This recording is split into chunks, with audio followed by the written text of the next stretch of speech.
Tired with How's the team looking ahead of Sunday, Sonny?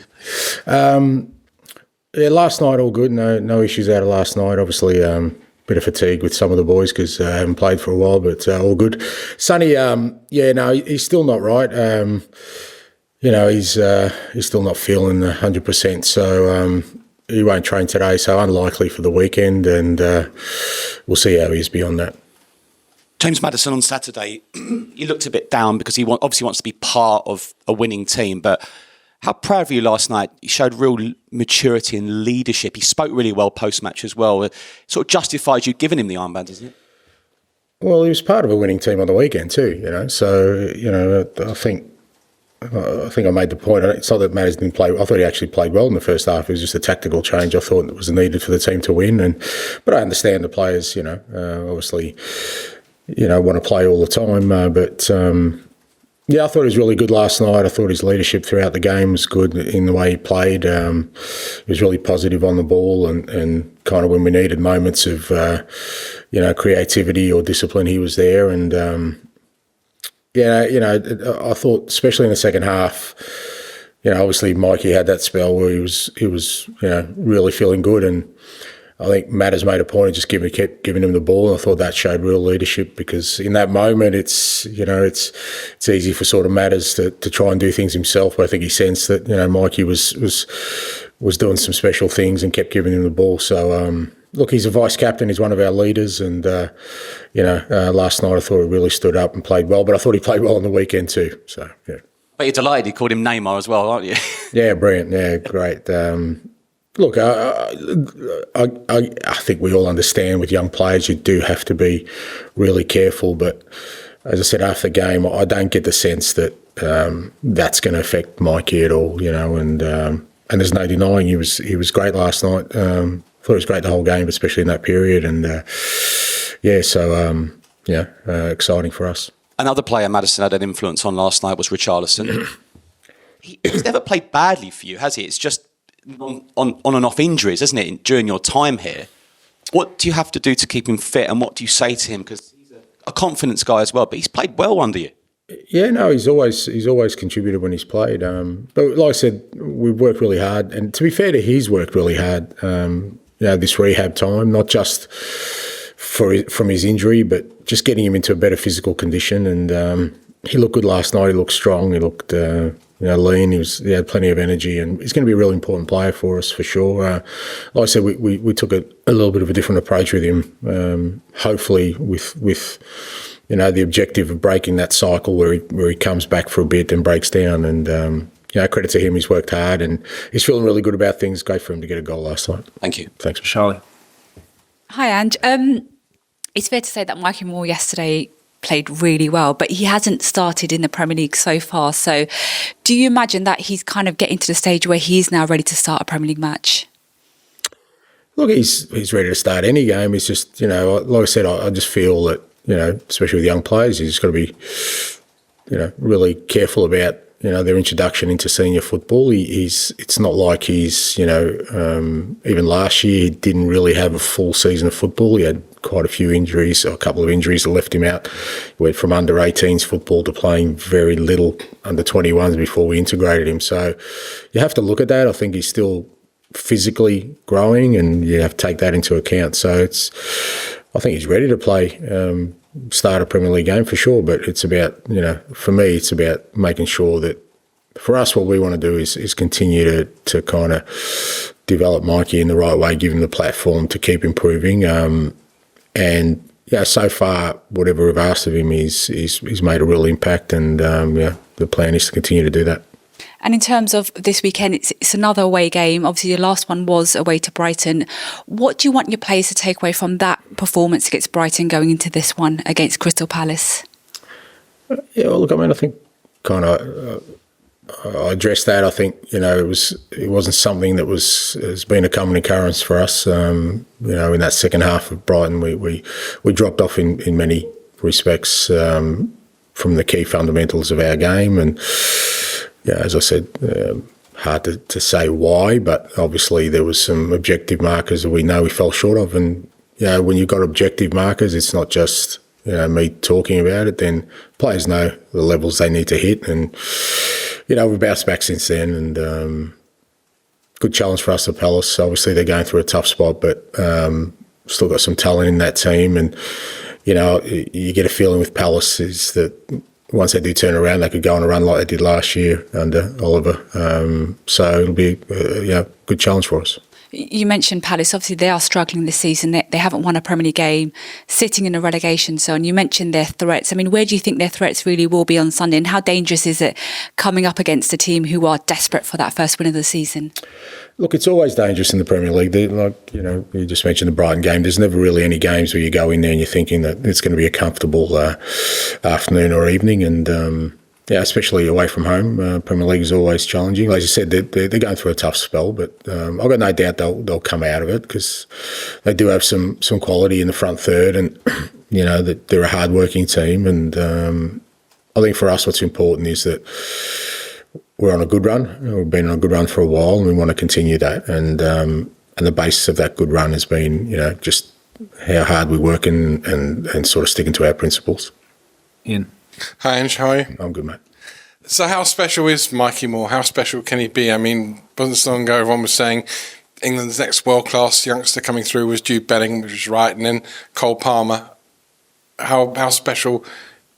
Look, I don't know. I mean, I don't know what you mean by special. I mean, he's a talented young player. He's a bit behind the guys you've mentioned because, like I said, he hasn't started a Premier League game yet, so we've just got to be careful about sort of... And I think Mikey just wants to be Mikey. As I said after the game, that what I do see with him is he's very mature for a 17-year-old. He handles things really well, both positive and negative. He works hard every day, and he's making an impact at an age where it's very difficult to make an impact at this level. So. And that's the beginning of a process for him and the beginning of his career. And, like I said, from my perspective, it's about making sure that we're constantly working with him and giving him the opportunity and the platform to keep improving. And if he does, then Mikey will be Mikey and they'll take him to wherever his ability does. And in terms of, if you can, explain the process, because sometimes with young players, we all say, like we did with Phil Foden, he should go out on loan rather than sit at Man City and be on the bench and maybe get a few minutes in, a few minutes there. And there'll be some people saying that about Mikey Moore. Why doesn't he go out on loan, play every week? Why stay with you and play just bits and pieces? So what is the pros and cons of you keeping him for the whole season and maybe getting just those bits and pieces rather than week in, week out, say starting for Leyton Orient or Watford or whatever? I think the key is that you treat each case individually. I think if you start just having a sort of blanket policy, I think that's where you miss. I said the key for us this year was to try and expose Mikey to, first team environment. That was more important than him just getting game time, because he hasn't been at this level for any length of time. Now, other players who maybe had a year of first team environment and haven't had game time, they need to go out and play, but Mikey wasn't in that boat. I know you say bits and pieces, but we're only sort of 7-8 games into a Premier League season, and with Europe and Carabao Cup he's already played. If we get between 15 and 20 games from Mikey between now and the end of the season, I don't think that's bits and pieces. I think that's meaningful for him, and then we assess it from there. But I really think it's important you just treat these things on an individual basis. Because ultimately what you want to do is what's the best for that player rather than sort of, have a blanket approach. And finally, you've spoken positively about James Maddison and his leadership last night. Can I ask you about one decision he made, which, and whether you were comfortable with it or not, was when the penalty was given, it looked to me like he was going to take it and then suddenly thought, no, I'm going to give it to Richarlison, who probably needed a goal for his confidence. I mean, most clubs have designated penalty takers and managers want to stick with that, or were you really happy last night that he gave his mate the chance to get some confidence? I was happy. I was happy with the outcome, mate. I don't care how they get to it. If the ball's in the back of the net, I'm happy.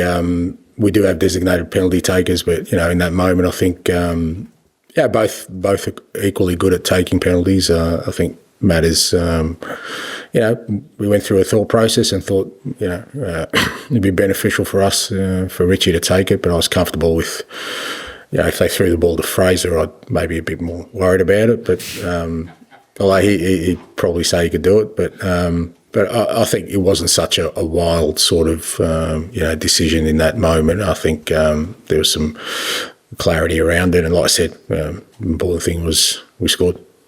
Charlie. Ange, I just wanted to ask you about this team, where they are now compared to this time last year, when obviously results-wise there was that amazing start. I think this equivalent Friday was what made it 8 wins, 2 draws against Palace. How do you see the team now compared to that team that started so brilliantly last season? Yeah, a lot different. I think we're certainly more consistent in our footballing, more consistent in kind of our performances. Look, the results last year were great, but we're playing a lot on enthusiasm and real energy we had. But I knew that wasn't sustainable, and pretty quickly we found that out for a number of reasons. Whereas I think this year we've already had some injury disruption, so to speak, and we've handled them a lot better. I think we've got a much sort of more well-rounded squad to handle what's ahead of us. We've had a heavier games program, but we've held that together. So I think we've progressed as a side. I think players have developed in the last 12 months to another level. When I think about Brennan and Decky and others, so we're in a better place, but we need to be, and hopefully in 12 months' time we're also in a better place, because that's the only way you kind of progress. And just thinking since the start of the season, I know you talk a lot about growth of players in the team. I just wondered what you thought were the kind of main growth areas since the start of this season for the team. Like I said, just the consistency of our performances. I think we're within games, we're controlling games a lot more. We're less vulnerable in certain areas that we were last year, particularly defensively, and just a lot more cohesion in our sort of build-up play, in the middle of the front third, and I think a lot more threatening in that front third. I kept saying last year I thought that was the area we needed to improve the most, and I think we're getting there now. I think, obviously Brennan, is becoming a real threat there. I think obviously Sonny always is. Getting Dom in has been fantastic for us, and with, like I said, with Decky in the midfield now and Matters, we just look a lot more threatening going forward. So all those kind of areas. Just on Mikey, like for fans, obviously having a player coming through is like one of the most exciting things that can ever happen. What's it like as a manager when you sort of start to see a talent like that blossoming? Like, how exciting is that for you, without wanting to big him up too much? Yeah, no, it is. It is exciting. It's because it filters through the whole club, because I'm sure everyone in the academy takes enormous pride in it. Everyone who's had a sort of a hand in his journey, coaches, people around him, everyone takes pride in that. So the whole club feels good about seeing somebody who's come through, the program. As a manager, you're excited, that at 17 you've got a player who's already, like I said, showing a maturity in mindset, where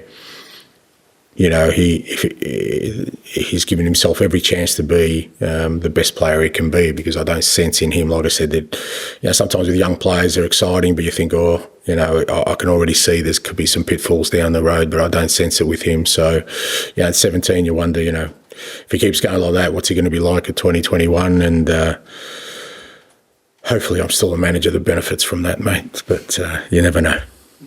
Hi, Ange. Djed Spence, how is he in regards to his fitness? Getting closer. So we're hoping kind of next week join back in training. Okay. Dane Scarlett's had a really good past 10 days or so. Scored for England under 21s, a couple of important goals for Oxford as well. How pleasing is that for you and the club? Because, it maybe hasn't gone the way you hoped in regards to regular starts for Oxford so far. Yeah, look, it's important for Dane. For all our guys out on loan, part of the reason we put them out on loan is to get game time, not to sit on the bench. And but again, they have to earn that. And Yeah, it's important for Dane. It's an important year for him. He needs to play. He needs to score goals at that level to sort of make sure he keeps progressing. So pleased that, like I said, the last 10 days with England and with Oxford, he's got himself a couple of goals, and he's just got to maintain that now. Like I said, whilst we put him out on loan with the best intentions, a lot of it is up to the players themselves to go there and make an impact. So pleased that he started to do that. Thanks. Okay, we'll end the broadcast section there. Move on to the embargoed section.